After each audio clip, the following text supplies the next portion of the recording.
ቸሪያ ላይሶን ቸሪያ ላይሶን ቸሪያ ላይሶን። ክቡራት ክርስቲያን ክርስቶሳውያን ቤተ ክርስቲያንና ዓርቢ ስቕለት ነናይ ሰዓቱ መዲባ እያ እቲ ጸሎት ናይ ስግዳን ሰሪዓቶ ዘላ። ስለዚ ሕጂ እዚ ዝልእከልኩም ዘለኹ ዘተሰዓቱ ይብል ብግእዝ ብትግርኛ ሰዓት 9 ማለት እዩ። ስለዚ እዚ ሰዓት 3 ዝጽለ ጸሎት ዝስገድ ስግዳን ዓርቢ ስቕለት እዩ። ሕራይ መጀመርያ ካህን እንታይ ኢሉ ይጅምር? ሃሌ ሃሌ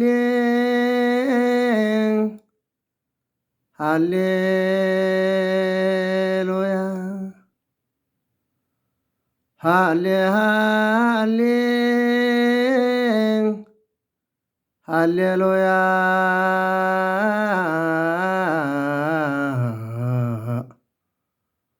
ሃሌ ሃሌ ሃሌሉያ ሰበሰቀልዎ ሰበሰቀልዎ ሰበሰቀልዎ ለእግዚእነ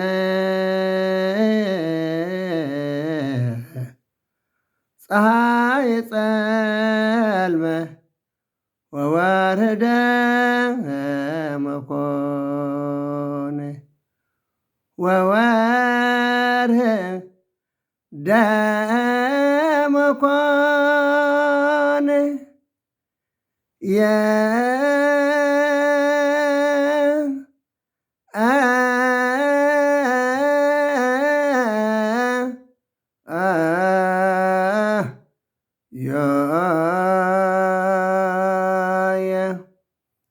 أدلقلقت مدر وتكست مقابرات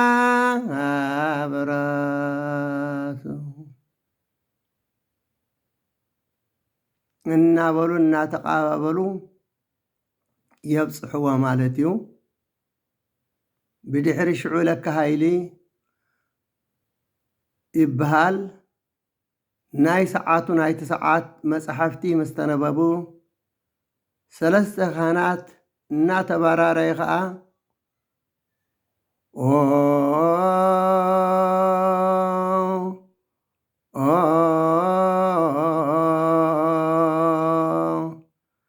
ዘጠይመ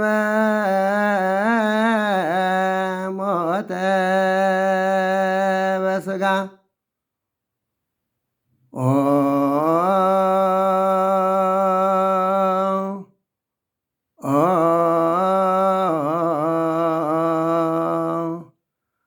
ዘጠይመ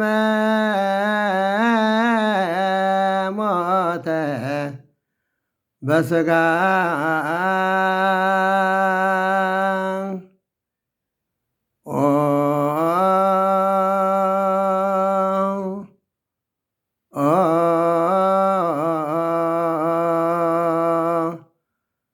ዘጠይመ ሞተ በስጋ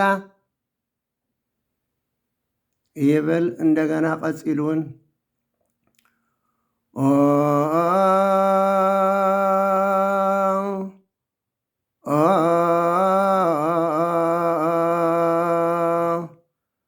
ዘጠይመ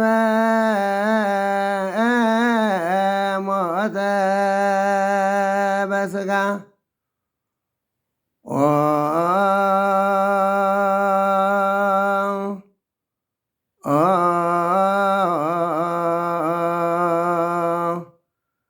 ዘጠይመ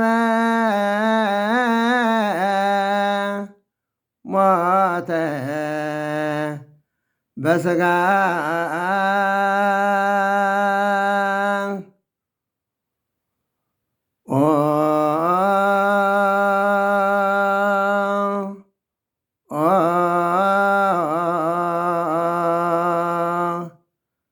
ዘጠይመ ሞተ በስጋ ህዝቡን ልክዕ ከምኡ እንዳበሉ እቶም ካህናት ክብሉ ከለዉ ይኽተልዎም ከምዚ እንዳበሉ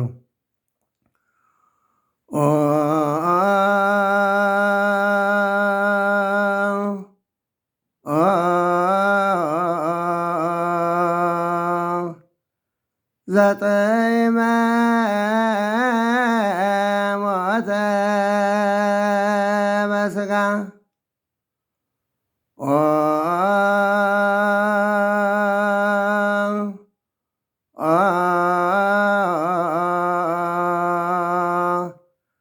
ዘጠይመ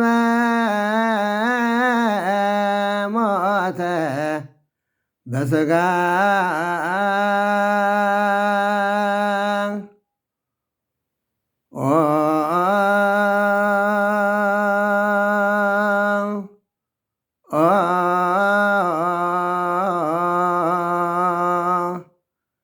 ዘጠይመ ሞተ በስጋ ከምዚ ምስ በለ ዲያቆን ካብ መዝሙር ዳዊት ስብከት ምዕራፍ 68 ከምኡ ኸዓ ኣብ ትግርኛ 69 ፍቕዲ 21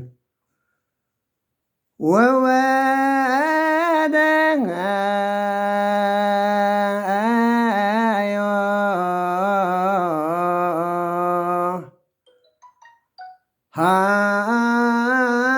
ሃሞተ ውስተ መብልዕየ ዋሰዮኒ ብሄአለ ጽምእየ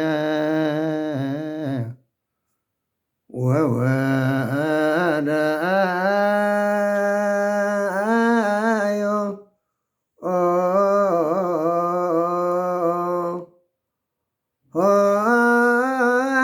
ሆሃተ ውስተ መብልዕየ ህዝቢ እውን ልክዕ ከምኡ እንዳበሉ ይቕበሉ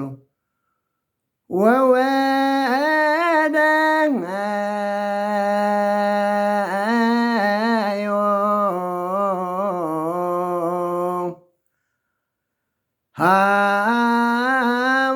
ሃሞተ ውስተ መብልዕየ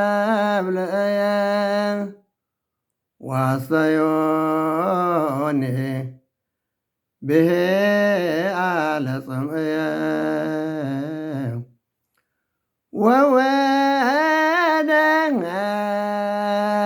ወወደንጋዮ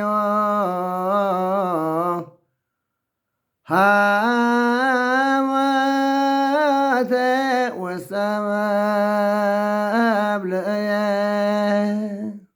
ይብሉ ብድሕሪኡ ዲያቆን ቆሞ ወአጽምዑ ከመ ንኩን ድልዋነ ለሰሚዐ ወንጌል ቅዱስ ኦ እግዚእነ ወአምላክነ መሃረነ ወተሳሃለነ ወረስየነ ድልዋነ ለሰሚዐ ወንጌል ቅዱስ ይብል። እዚ ማለት ከዓ ወንጌል ክንበብ ስለ ዝኾነ ቆይምኩም ደው ኢልኩም ስምዑ እግዚኣብሔር ኣምላኽና ድልዋት ክንገብረና ነቲ ቃል ቅዱስ ወንጌሉ ንምስማዕ ኦ ጎይታናን ኣምላኽናን መሓረና ይቕረበለልና ቃል ቅዱስ ወንጌልካ ንምስማዕ ከዓ ድልዋት ቅሩባት ግበረና ይብል ማለት እዩ። ብድሕሪ እዚ ካህን ወንጌል ይብል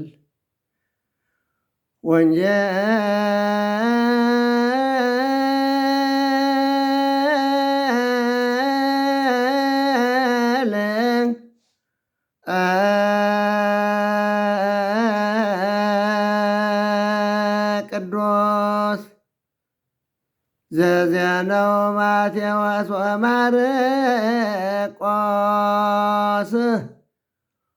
ሎቃ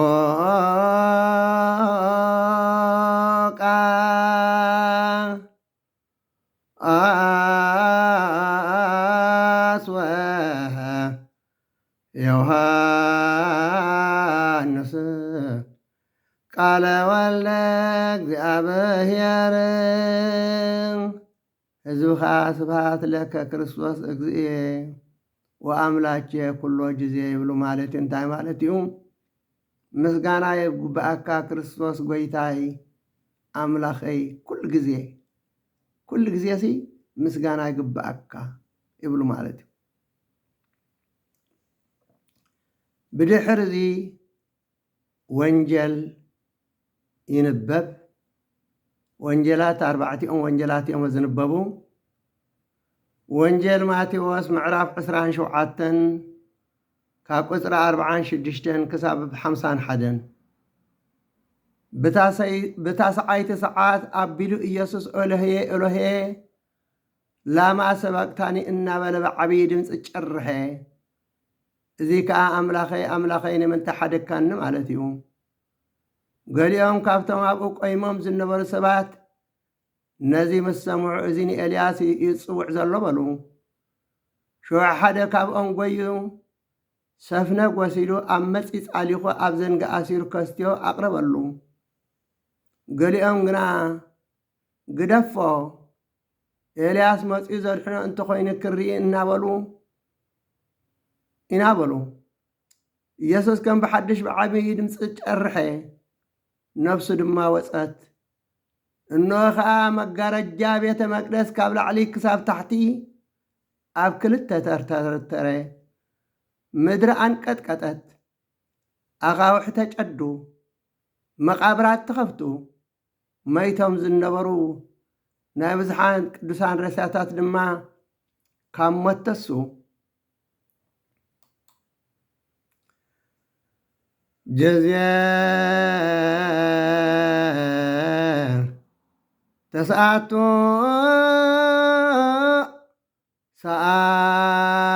ሰዓት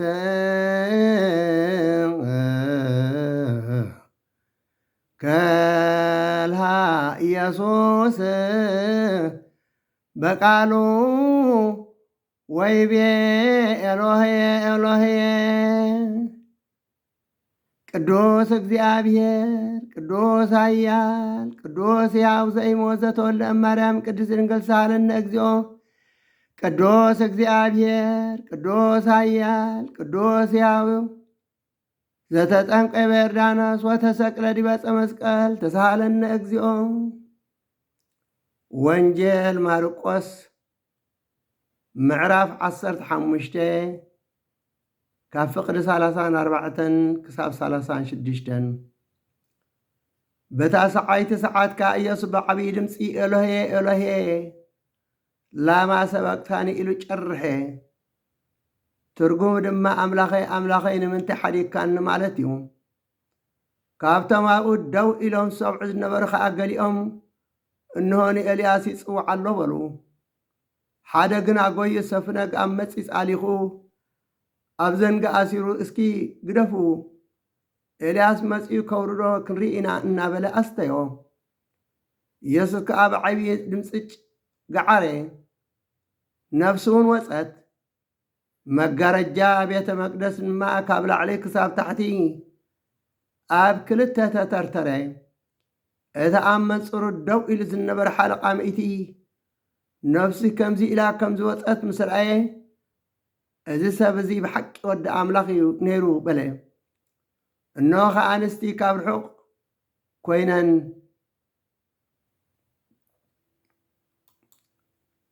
የማዕድዋ ነበራ። ምስኣተን ከዓ ማርያም መግደላዊትን ማርያም ኣዳ ያዕቆብ ንኡስ ዮሳንን ሰሎሜን ነበራ። ንሳተን ኣብ ገሊላ ከሎ ጀሚረን ዝሰዓብኦን ዘገልገሎኦን እየን። መብዛሕተን እተን ካልኦት ግና ምስኡ ናብ ኢየሩሳሌም ዝደየባ ነበራ። ጀዝየ ተስዓቱ ሰዓት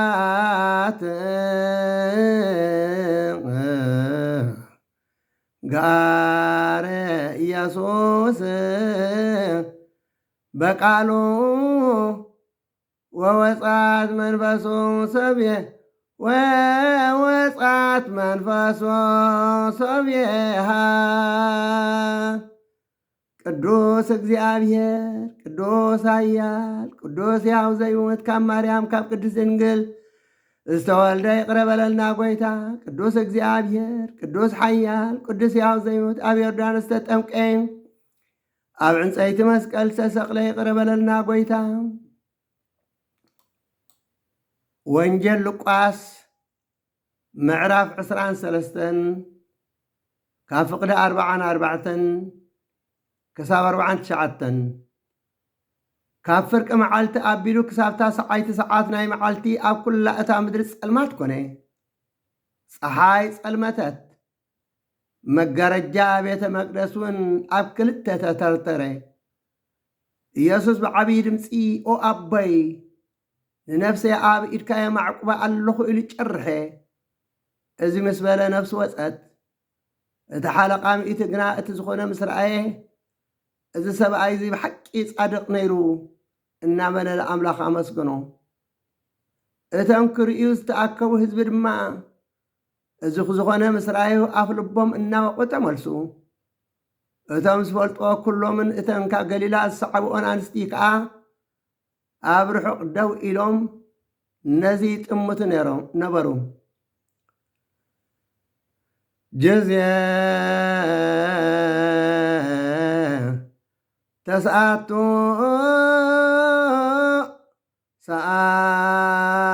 ሰዓት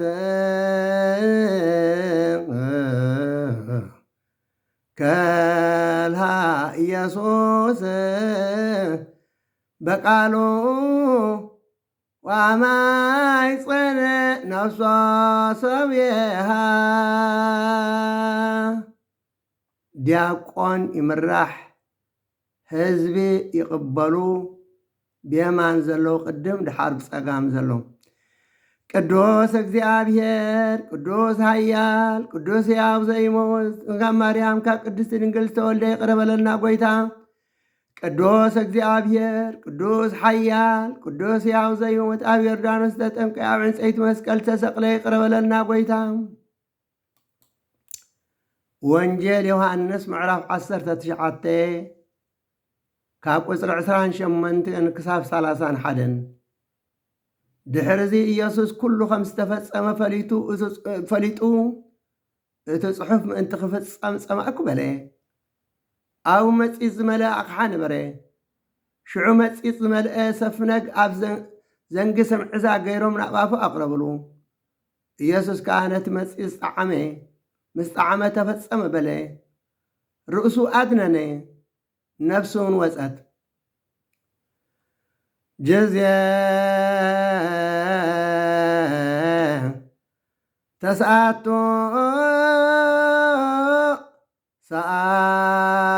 ሰዓት ኣጽነነ ርእሶ ኢየሱስ ወይቤ ተፈጸመ ኩሉ ወይቤ ተፈጸመ ኩሉ። ዲያቆን ይምራሕ፣ ህዝቢ ይቕበሉ። ካህን ቅዱስ እግዚአብሔር ቅዱስ ኃያል ቅዱስ ሕያው ዘይመውት ዘተወልደ እማርያም ቅድስት ድንግል ሳለነ እግዚኦ። ቅዱስ እግዚአብሔር ቅዱስ ኃያል ቅዱስ ሕያው ዘይመውት ዘተጠምቀ በዮርዳኖስ ወተሰቅለ ዲበ ዕፀ መስቀል ተሳሃለነ እግዚኦ። ካህን ጸልዩ በእንተ ጸናእዛቲ መካን፣ ህዝቢ ከዓ እግዚኦ ተሳሃለነ እናበሉ ይቕበሉ።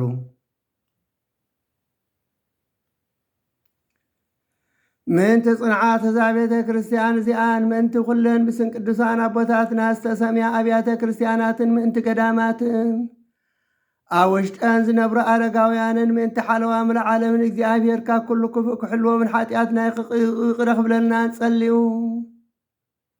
ህዝቢ እግዚኦ ተሳሃለነ ይብሉ። ጎይታ ይቅረ በለልና ማለት ኣብ መምዕራፉ ከምኡ እንዳበሉ እናሰገዱ ይቕበሉ ማለት እዩ።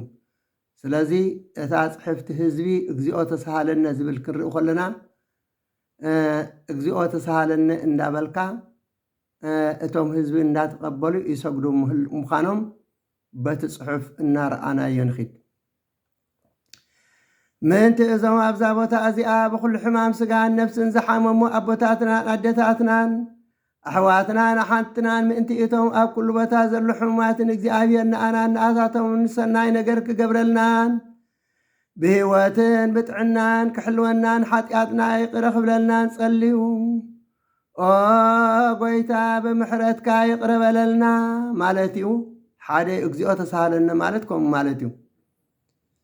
ምንቲ እቶም ብምድረ ባዳ ወይ ብባሕሪ ወይ ብኣፍላጋት ወይ ብቃላያት ብኻልእ መገዲ ዝጓዓዙ ኣቦታትናን ኣደታትናን ኣሕዋትናን ኣሓትናን እግዚአብሔር ብቁኑዕ መገዲ ክመርሖምን ብሰላምን ብጥዕናን ነንባዓዶም ክመልሶምን ሓጢኣትና ይቅረ ክብለልናን ጸልዩ። ኦ ጎይታ ብምሕረትካ ይቅረ በለልና። ምእንቲ ፍረ ኣእዋምን ፍረ ጉርሁን ፍረ ወይንን ምእንቲ እቲ ኣብ ኩሉ ዓለም ዘሎ ዝፈሪ ኣእዋምን እግዚኣብሔር ክባርኾምን ከብዝሖምን ብዘይ ገለ ጥፍኣት ከፍርዮምን ሓጢኣትና ይቅረ ክብለልናን ጸልዩ።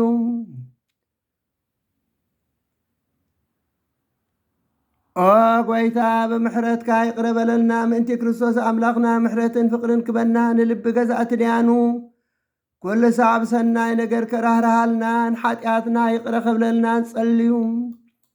ኦ ጎይታ ብምሕረትካ ይቅረ ክበለልና። ምእንቲ መፍቀሪት እግዚኣብሔር ሃገርና ኤርትራን መራሕታን ንህዝባን ንሰራዊታን ሰላም ሂቡ እግዚኣብሔር ብሰላም ሓልዩ ከንብሮምን ንቤተ ክርስቲያንና ሰናይ ነገር ክሕስቦምን ሓጢኣትና ይቅረ ክብለልናን ጸልዩ። ኦ ጎይታ ብምሕረትካ ይቅረ በለና። ምእንቲ እቶም ብቁኑዕ ሃይማኖት ዝዓረፉ ኣቦታትናን ኣደታትናን ኣሕዋትናን ካብቶም ቀዳመት ቅዱሳን ኣቦታትና ሊቃነ ጳጳሳትን ኣቦታትና ጳጳሳትን ኣቦታትና ኤጲስቆጶሳትን ኣቦታትና ቆሞሳትን ኣቦታትና ቀሳውስትን ኣቦታትና መነኮሳትን ኣሕዋትና ዲያቆናትን ኣቦታትና ህዝባውያንን ካብ ማሕበረ ቤተ ክርስቲያን ዝዓረፉ ኩሎም እግዚአብሔር ነፍሲ ወከፍ ምእንቲ ክምሕሮምን ኣና እውን ሓጢኣትና ይቅረ ክብለልናን ጸልዩ። ኦ ጎይታ ብምሕረትካ ይቅረ በለልና። ምእንቲ ሓደስቲ ኣመንቲ ክርስቲያን ህዝብና እግዚአብሔር ክባርኾምን ክሳዕ መወዳእታ እስትንፋስ ብቕንዕቲ ሃይማኖት ከጽንዖምን ሓጢኣትና ይቅረ ክብለልናን ጸልዩ። ኦ ጎይታ ብምሕረትካ ይቅረ በለልና። ምእንቲ ሰላም ሓንቲ ናይ ሃዋርያት ጉባኤ ዝኾነት ቅድስቲ ቤተ ክርስቲያንን ምእንቲ ብርሓን ህዝብን ምእንቲ ሓለዋ ኩሉ ቦታን ሓጢኣትና ይቅረ ክብለልናን ጸልዩ። ኦ ጎይታ ብምሕረትካ ይቅረ በለልና። ምእንቲ ህይወቱን ንብረቱን ንቅዱስ ርእሰ ሊቀ ጳጳሳትና ኣባ እገሌን ምእንቲ ኩሎም ቅዱሳን ጳጳሳትን ብህይወት ሓልዩ ንነዊሕ ዘመን ኣብ መልሲ ስብከቶም ከጽንዖምን ሓጢኣትና ይቅረ ክብለልናን ጸልዩ። ኦ ጎይታ ብምሕረትካ ይቅረ በለልና። ምእንቲ እዚ ማሕበርና ንኩሎም ቁኑዕ እምነት ዘለዎምን ማሕበር ህዝበ ክርስቲያንን እግዚኣብሔር ክሕልዎም ብሰላም ክፈጽሙን ሓጢኣትና ይቅረ ክብለልናን ጸልዩ። ኦ ጎይታ ብምሕረትካ ይቅረ በለልና። ምእንቲ እቶም ካብ ሰብ ክሳብ እንስሳና ቅዱስ ቤተ ክርስቲያን መባእ ዝህቡ እግዚኣብሔር ክባርኾምን ከጽንዖምን ክረድኦምን ሓጢኣትና ይቅረ ክብለልናን ጸልዩ። ኦ ጎይታ ብምሕረትካ ይቅረ በለልና። ምእንቲ ኩሎም እቶም ንቤተ ክርስቲያን ሰናይ ነገር ዝሓስቡ ሰባትን ምእንቲ እቶም ኣብ ኩሉ ቦታ ሰናይ ነገር ዝገብሩ ቁኑዕ እምነት ዘለዎምን እግዚኣብሔር ክባርኾምን ዓስቦም ክህቦምን ምሕረቱ ኣብኣቶም ክገብርን ሓጢኣትና ይቅረ ክብለልናን ጸልዩ። ኦ ጎይታ ብምሕረትካ ይቅረ በለልና። ምእንቲ እቶም ቁርባንን ዕጣንን ዘይትን ዝንበቡ መጻሕፍትን ኣቑሑ ቤተ መቅደስን ዝህቡ እግዚኣብሔር ዝሓሸ ኣብ ኢየሩሳሌም ሰማያዊት ዓስቦም ክኸፍሎምን ሓጢኣትና ይቅረ ክብለልናን ጸልዩ። ኦ ጎይታ ብምሕረትካ ይቅረ በለልና። ምእንቲ እቶም ዓበይቲ ኣቦታት ሊቃውንቲ ቤተ ክርስቲያን ክንዝክሮም ዝኣዘዙና ንነፍሲ ወከፍ በብስሞም እግዚኣብሔር ክባርኾም ኣብ ቅድሚ ገዛእትን ሰበስልጣንን ሰላምን ፍቅርን ክህቦምን ሓጢኣትና ይቅረ ክብለልናን ጸልዩ። ኦ ጎይታ ብምሕረትካ ይቅረ በለልና። ምእንቲ ድኻታትን መሳኪንን መበለታትን ዘኽተማትን ዘርኢ ዘሩ ሓረስቶትን ዝሸጡን ዝዕድጉን ኣብ ኩሉ ቦታ ዘለዉ ጭኑቃት ሰባትን እግዚኣብሔር ክምሕሮምን ይቕረ ክብለሎምን ንኣናውን ሓጢኣትና ይቕረ ክብለልና ንጸልዩ። ኦ ጐይታ ብምሕረትካ ይቕረ በለልና። ምእንቲ እቶም ኣብ ቤት ማእሰርቲ ዝጭነቑ ብማእሰርቲ ሰይጣውንቲ ዝተኣስሩን ዓደን ገዲፎም ዝተሰዱን ኣብ ምርኮ ዘለውን እግዚኣብሔር ካብ ኩሉ ከድሕኖምን ክሕልዎምን ሓጢኣትና ይቕረ ክብለልና ንጸልዩ። ኦ ጐይታ ብምሕረትካ ይቕረ በለና። ምእንቲ ኩሎም እቶም ንነፍሶም ምሕረት ምእንቲ ክረኽቡ ኣብዛ ቅድስቲ ቤተ ክርስቲያን እዚኣ ዝተኣከቡ ሰባት ብቕልጡፍ ምሕረት ኣምላኽና ክረኽቡን ሓጢኣትና ይቕረ ክብለልና ንጸልዩ። ኦ ጐይታ ብምሕረትካ ይቕረ በለና። ምእንቲ ናይዚ ዓመት እዚ ምውራድ ዝናማትን ምምላእ ኣፍላጋት ማያትን ባሕርን ክርስቶስ ኣምላኽና ብሓቂ ክባርኾምን ክሳዕደረቶም ክመልኦምን ንገጽ ምድሪ ከዓ ብልምላሜ ክሕጉሳን ንኹሉ ፍጡር ብረድኤት ከጽንዖን ንኹሉ እንስሳ ህይወት ክህቦን ሓጢኣትና ይቕረ ክብለልና ንጸልዩ። ኦ ጐይታ ብምሕረትካ ይቕረ በለልና። ምእንቲ እቶም ኩሎም ዘኩሩና ዝበሉና ብጸሎት ክንዝክሮም ዝኣዘዙና እግዚኣብሔር ብሰናይ ነገር ክዝክሮምን ክምሕሮምን ሓጢኣትና ይቕረ ክብለልና ንጸልዩ። ኦ ጐይታ ብምሕረትካ ይቕረ በለልና። ምእንቲ ነዛ ሰሙን እዚኣ እግዚኣብሔር ከፈጽማን ፈተና ጸላኢ ከርሕቐልናን ነፍሳትና ከድሕንን ምሕረት ክበናን ሓጢኣትና ይቕረ ክብለልና ንጸልዩ። ኦ ጐይታ ብምሕረትካ ይቕረ በለልና። ምእንቲ እግዚኣብሔር ኣምላኽና ክርህራሃልናን ክምሕረናን ጸሎትናን ልማኖናን ክቕበል ነዛ ፋሲካ እዚኣ ብሰላም ከፈጽመናን ብፍጹም ሓጐስን ደስታን ብርሃን ትንሣኤ ከርእየናን ሓጢኣትና ይቕረ ክብለልና ንጸልዩ። ኦ ጐይታ ብምሕረትካ ይቕረ በለልና። ምእንቲ እግዚኣብሔር ኣምላኽና ክርህራሃልናን ክምሕረናን ጸሎትናን ልማኖናን ክቕበል ነዛ ፋሲካ እዚኣ ብሰላም ከፈጽመናን ብፍጹም ሓጐስን ፍስሓን ብርሃን ትንሣኤ ከርእየናን ሓጢኣትና ይቕረ ክብለልና ንጸልዩ። ኦ ጐይታ ብምሕረትካ ይቕረ በለልና። ምእንቲ እግዚኣብሔር ኣምላኽና ክርህራሃልናን ክምሕረናን ጸሎትናን ልማኖናን ክቕበል ነዛ ፋሲካ እዚኣ ብሰላም ከፈጽመናን ብፍጹም ሓጐስን ፍስሓን ብርሃን ትንሣኤ ከርእየናን ሓጢኣትና ይቕረ ክብለልና ንጸልዩ። ኦ ጐይታ ብምሕረትካ ይቕረ በለልና። ብድሕሪ እዚ ክርስቶስ ኣምላኽና ዝሃመ ወመተ በእንቲ ኣነ ወበህማማቲሁ በዘወነ የብሉ። ምክንያቱ ክርስቶስ ኣምላኽና ዝሓመመ ዝሞተ ንኣና በጃ ክኾነና እዩ ይብሉ ማለት እዩ።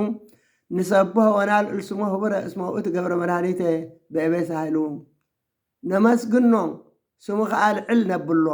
ምክንያቱ ንሱ ዓብይ ነገር ዓብይ መድሓኒት በቲ ዓብይ ምሕረቱ ገይሩልና እዩ ማለት እዩ። ብድሕሪ እዚ ትርያላይሶን እናተቃባበልካ 3 ግዜ ብነዊሕ በቲ 3 በቲ 3 6 ይኸውን እሞ ትርያላይሶን እንዳበልካ ትብል ማለት እዩ።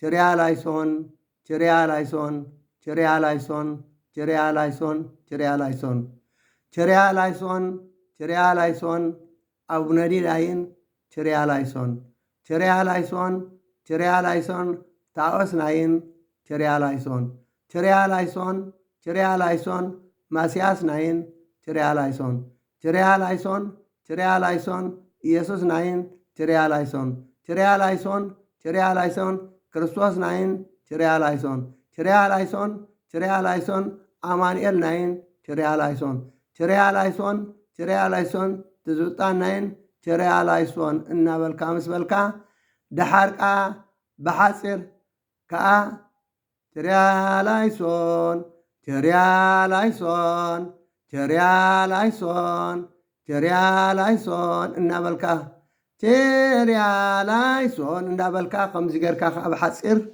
ትብሎ ማለት እዩ። ስለዚ እዚ ምስ ፈፀምካ ኣብቲ ናይ ቀዳማይ ኣብቲ ናይ ነግህ ሰዲደ የለኹ ክትርእይዎ እንተደሊኹም ብዜማ ገረ ኣብኡ ክትርእይዎ ትኽእሉ ኢኹም። ኣብ ሰዓቱ ዜማ እንተገረሉ ኣዝዩ ነዊሕ ግዜ ክወስደልና ስለ ዝኽእል ማለት እዩ። ብድሕሪኡ ሽዑ እውን መልክዓ ህማማት ዝበሃል ኣሎ። ናይ ሰዓቱ መልክዓ ህማማት ከዓ ትገብር ማለት እዩ። ትርእይዎ ዘለኹም እዚ መልክዓ ህማማት ዝበሃል ኣሎ። ልክዕ ትርያላይሶ ምስ በልካ ጸሊበ እንተ ጽላእ ኣዛቲ ኢልካስ ትርያላይሶ ምስ በልካ ከዓ እንደገና መልክዓ ምሃማት ዝበሃል ኣሎ። ብድሕሪ ሽዑ እውን ጸሎተ ሃይማኖት እንህልኩም ከዓ ጸሎተ ሃይማኖት ከዓ ዓርቢ ስቕለት እንተኮይኑ ከዓ ክሳብ ሃመ ወሞተ ወተቀብረ ዝብል ተብጽሕ ማለት እዩ። ካብኡ እንድሓር ኣይተሓልፍን ኢኻ። ብድሕሩ ኩሉ ምስ ወዳእካ ኦ ማህበራኒሁ ዝብል ቃል ኣሎ። ጸሎተ ብራቼ በብሰዓቱ ንዋበግኡ ወቀቦሙ እናበልካ ትብልኻ ሕራ ሕጂ ኣነ ኦ ማህበራኒሁ ክብል እየ ኣብ መወዳእታት ችርያላይሶን መዕፀዊ ትገብረላ ማለት እዩ። ኦ ማህበራኒሁ ለኢየሱስ ክርስቶስ ኣቶም ናይ ክርስቶስ ናይ ሓድነት ማሕበሩ ዝኾንኩም ኣሕዋተይ ኣብዛ ብደሙ ዝቐዳሱ ቦታ ምእካብኩም ነቲ ኣይሁድ ብመዓልቲ ፋሲኮም በርቅንኣቶም ንሓጢኣት ኣሕሊፎም ዝሃቦ ጎይታና ዝተቐበሎ መከራን ሕማሙን ስቕለቱን ሞቱን ዝተወግኦ ገድሉን ዝፈሰሰ ደሙን ዘኪርኩምኩም እሞ ስለዚ እግዚኣብሔር ድኻምኩምን ጸሎትኩምን ስግደትኩምን መዝሙርኩምን ይቀበለልኩም ካብ ሕልና ስጋ ዝተላዕለ ብሕልና መንፈስ እትምነይዎ ኩሉ ፈቓድኩም ይፈጽመልኩም ተስፋ ትንሣኤ ይሃብኩም ንሓጎስ ቃል የስምዕኩም ብፍቕሩን ብበረኸቱን ካብ መከራ ይሰወርኩም ከምቲ ንደቀ መዛሙርቱ ኣብ ፍቕሩ ዘጽንዖም ከምኡ ከዓ ኣብ ፍቕሩ የጽንዕኩም ኣብ ሓጢኣት ከይትወድቁ ይደግፍኩም ኣብ ሓዘንኩም የጸናንዕኩም ኣብ ድኻምኩም ይበርትዕኩም ምሳይ ንኣገልግሎት ጥቡቕ ምስ ዝኾንኩ ሓዊኹም ምስ ኩሎም እቶም ኣብ ቀረባን ኣብ ርሑቕን ዘለዉ ኣብቲ ጎይታና ዝመጸሉ መዓልቲ መርዓ ኣብ ጉባኤ ኣቦታትኩም ምሳኻትኩም ክሳተፉ ኣብ ሓይሊ ጸሎቱ ዝተማህፀኑ ኣብ የማኑ ይቆምኩም ኣብቲ ሓጎስን ፍስሓን ዘሎ ቤቱ ናብ መንግስተ ሰማያት ንዘለዓለመ ዓለም የእትኹም ኣሜን ይብል ማለት እዩ። እዚ ምስ በሉ ድሕሪ ሽዑ ሁሩ በሰላም ወንኡ ወተጋብኡ በጊዜ ተሰዓቱ ሰላም በጊዜ ተሰዓቱ ሰዓት ይብል ማለት እዩ። ሕጂ ብሰላም ኪዱ ሰዓት 11 ተመለሱ ናብ ጸሎት ይብል ማለት እዩ። ኣብ ሰዓት ጸሎት ስለ ዘሎ በጊዜ 3 ሰዓት ተሰዓቱ ሰዓት ማለት እዩ። ስለዚ ናብዚ ተመለሱ ይብል ማለት እዩ። ድሕሪ ሽዑ ተመሊስካ ከዓ እንደገና ከዓ ጸሎት ኣሎ። እቲ ጸሎት ዝውዳእ ነገር ኣይኮነን። ስለዚ ከምዚ ገርካ እዩ እቲ ጸሎት ዝካየድ ናይ ዓርቢ ነናይ ሰዓቱ ነናይ ግዚኡ ገርካ እዩ ዝኽየድ እሞ እዚ ብግቡእ ክንፈልጦ ኣለና። እቲ ቁኑዕ እምነትና እቲ ጽሩይ እምነትና እቲ ሓቀኛ እምነትና ኣቦታትና ብመንፈስ ኣምላኽ ተመሪሖም ኩሉ ሰሪዖም ገዲፎም ኣላያመይ ንሕና ግን ነቲ ብኽንደይ መከራን ብኽንደይ ላዕሊ ታሕትን ብኽንደይ ውረድን ደይብን ብኽንደይ ጻማን ብኽንደይ ገድልን ዘምጽኡልና እምነት ነዚ ምዕቃብ ሲኢና ንርከብ ኣለና ማለት እዩ። ስለዚ ክቡራት ክርስቲያን ክርስቶሳውያን እግዚኣብሔር ኣምላኽ ምሳና ይኹን። ጾምና ዝተባረኸ ጾምና ዝተቐደሰ ገይሩ ናይ ስርየት ሓጢኣት ጾም ናይ ድሕነት ጾም ገይሩ እግዚኣብሔር ኣምላኽ ናብቲ ብሩኽን ዓብይን በዓለ ትንሣኤ ብሰላም የብጽሐና። እንበለ ደውየ ወህማም እንበለ ጻኢር ወድካም ኣመከመዮም ያብጽሐን ያብጽሕክሙ እግዚአብሔር በሰላም። አቡነ ዘበሰማያት ንበል። አቡነ ዘበሰማያት ወይኩን ፈቃድከ በከመ በሰማይ ከማሁ በምድር